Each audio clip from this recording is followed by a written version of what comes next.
Good morning. Hey, so what I kind of discovered was that we did that photography lesson about shooting your work, and there's a couple of you that don't take class on a regular basis. You just come to Open Studio and things like that, but you would really benefit from having this instruction. So here is the basics for this. When it comes to setting up your work, I'll stop moving around. What you want to do is set the scene. So we talked about this in class. If you put a mug or a bowl or a dish or a tray or something like that you want to photograph into a scene, and you take a picture of it, not only does the picture look good, but if you remove the piece of pottery from the image, does the image and the scenery look good without the piece of pottery in place? Meaning, if you're gonna take a picture of your mug that you just got out of the kiln and you're all excited about it, on your backsplash, does the backsplash of your kitchen look good? Do you have dirty dishes in the background? Is there a dish rag laying somewhere? Is there a cat on the counter? You know, Joy. So stuff like that. So here's an example of that idea. Also, we'll get into, did you light the scene properly as well? So I'm going to turn the camera around so you don't have to look at my ugly face anymore. Maybe, if I'm allowed to. I don't think I'm allowed to. Huh. Well, how about that?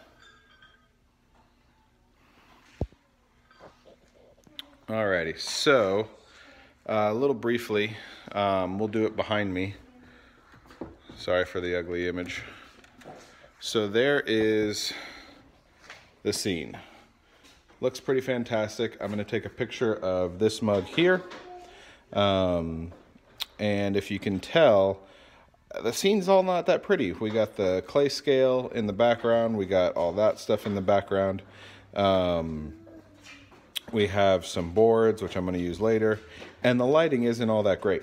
But with just some subtle changes, let's say I take this and find some old barn beams. There we go. Now we have a much better scene to shoot, and we already changed it dramatically, just with 2 pieces of wood.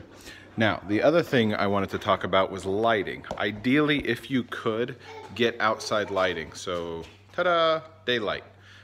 Daylight is gonna be your best friend. Hi, you wanna say hi? There you go, say hi. You wanna come say hi too? Say hi. Hi.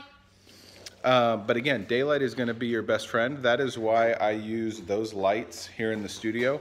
I wanted daylight bulbs, so when we're in here at 9 o'clock at night, it actually looks pretty decent inside. But if you don't use daylight, you're gonna have that yellow glow to your pieces in your photograph. So to the best of your ability, if you can photograph in sunlight, like I have behind me here in the window, or other places, that would be really helpful. That being said, here is the goofy looking setup for that. So that's just a lamp that I have plugged into the wall here. I'm gonna scoot this over. We're gonna light it.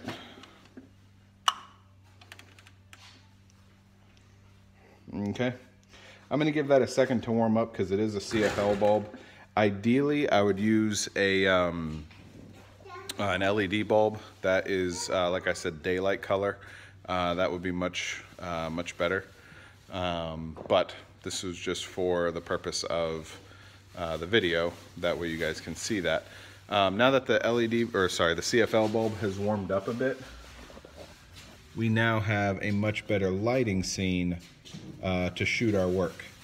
And that looks a whole heck of a lot better than what we had originally with no light and this wooden plywood background.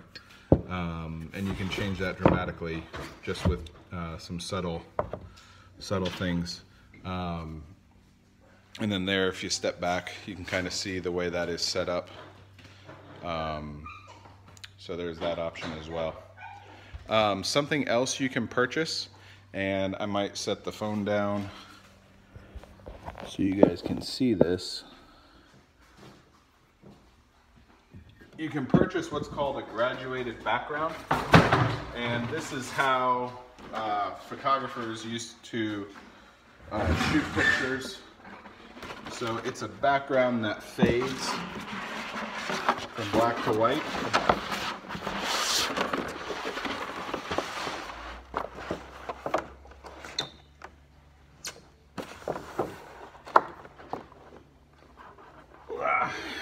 There we go. Sorry for the curling image. But there is that aspect. So it fades from black to white for me. And what I can do then is set these down. Get the clay off of it. And I could set my piece in the scenery. Scoot that back. And now we have a mug that has a really amazing background, and all of a sudden we have this professional looking shot. When in fact, if you take a step back and you look at the scene, it actually looks pretty funny. It's like behind the movie magic. So yeah, there is an example of that. So anyway, to recap, we talked about lighting, we talked about setting the scene, we talked about the simplicity of simple backgrounds. So like I said, you could do the graduated background. Those are like 50 bucks on Amazon. Or like I said, you can just take 2 old barn beams and use those as your background, but light the piece well and you will have a professional image. What I'll do is I'll post the pictures that we took with that lighting set up to make it so you guys can see what that looks like when we light those properly and take a picture. And then you have a much more professional looking picture that took you very little time at all. So that was it. Thanks for indulging in my craziness. So I couldn't figure out how to get the camera turned around. But if you have any questions, you guys know where to find me.